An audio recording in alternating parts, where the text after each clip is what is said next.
Welcome to Telugu education depths YouTube channel. Friends, వాళ్ళ వీడియోలో నేను మీతో డిస్కస్ చేయబోతున్న టాపిక్ ఏంటంటే తెలంగాణ పాలసీ 2025కి సంబంధించి ఆర్ఓసీ ఫామ్లో వెరిఫికేషన్ ఆఫీసర్ సైన్ చేయకపోతే ఏమన్నా ప్రాబ్లం అవుతుందా అని చెప్పి మనకైతే అడుగుతున్నారు. ఎందుకంటే సర్టిఫికేట్ వెరిఫికేషన్ తర్వాత కొద్దిమందికి ఏంటంటే ఒక సీల్ అయితే ఉంది కానీ సైన్ అయితే ఎవరు చేయలేదు, ఏమన్నా ప్రాబ్లం అవుతుందా అని చెప్పి మనకైతే అడుగుతున్నారు. దీనికి సంబంధించి వీడియోలు అయితే తెలుసుకుందాం. సో వీడియో అనేది ఇంట్రెస్టింగ్గా యూస్ఫుల్గా ఉంటుంది, పూర్తిగా చూడడానికి అయితే ట్రై చేయండి. ఇక టాపిక్ అయితే స్టార్ట్ చేసే ముందు నా చిన్న రిక్వెస్ట్ ఏంటంటే ఇప్పటివరకు మన తెలుగు ఎడ్యుకేషన్ డెప్స్ యూట్యూబ్ ఛానల్ని మీరు ఎవరైనా సబ్స్క్రైబ్ చేయకుండా చూస్తున్నట్టే మీకు యూస్ఫుల్ అయ్యే ఇలాంటి వీడియోస్ కోసం అయితే సబ్స్క్రైబ్ చేసుకోండి.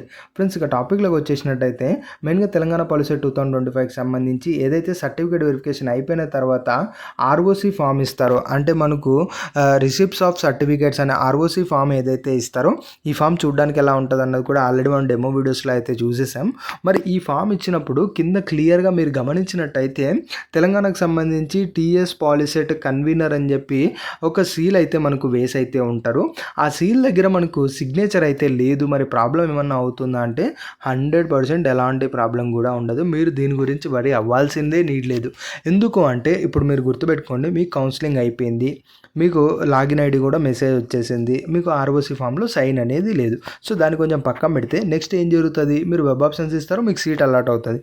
మీకు ఏదైతే కాలేజీలో సీట్ అలాట్ అవుతుందో అక్కడ పే చేస్తారు, కాలేజీలో డాక్యుమెంట్ సబ్మిట్ చేయడానికి వెళ్తారు. అప్పుడు మాత్రమే మీకు ఈ యొక్క ఆర్ఓసీ ఫామ్ అనేది నీడ్ అవుతుంది. అంటే ఆ యొక్క ఆర్ఓసీ ఫామ్ అనేది మీకు ఏదైతే కాలేజీలో సీట్ అలాట్ అయిందో అక్కడికి వెళ్ళి సబ్మిట్ చేయాల్సి ఉంటుంది. ఇప్పుడు అక్కడ సబ్మిట్ చేసేటప్పుడు ఇలా వెరిఫికేషన్ ఆఫీసర్ సైన్ లేదు అంటే వాళ్ళు ఏమన్నా రిజెక్ట్ చేయడానికి స్కోప్ ఉందా? 1000% ఎలాంటి స్కోప్ అనేది లేదు. ఎందుకంటే ఇది మనకు ఆర్ఓసీ ఫామ్ అనేది ఏంటి ప్రూఫ్? మీరు కౌన్సిలింగ్కి వెళ్ళారు, మీ సర్టిఫికేట్ వెరిఫై అయ్యాయి అనడానికే కదా ప్రూఫ్. ఇప్పుడు మీకు ఆ కాలేజీలో సీట్ వచ్చింది అంటే అల్టిమేట్గా మీరు కౌన్సిలింగ్కి వెళ్ళి కౌన్సిలింగ్లో పార్టిసిపేట్ చేస్తేనే కదా ఆ కాలేజీలో సీట్ వచ్చింది. సో ఇప్పుడు మీరు ఆ కాలేజీలో సీట్ వచ్చింది అంటే కౌన్సిలింగ్ వెళ్ళారనేది ప్రూఫ్. ఇంకా ఆ కాలేజీలో సీట్ రాలేదు అయినా కూడా నేను ఇలా డాక్యుమెంట్ తీసుకెళ్తానంటే అది వేరే విషయం. కానీ మీకు అక్కడ కాలేజీలో సీట్ వచ్చింది త్రూ కౌన్సిలింగ్ ద్వారానే మళ్ళీ నేను కౌన్సిలింగ్ అటెండ్ అయ్యానని ప్రూవ్ చేసుకోవాల్సిన నీడ్ ఏమన్నా ఉంటుందా?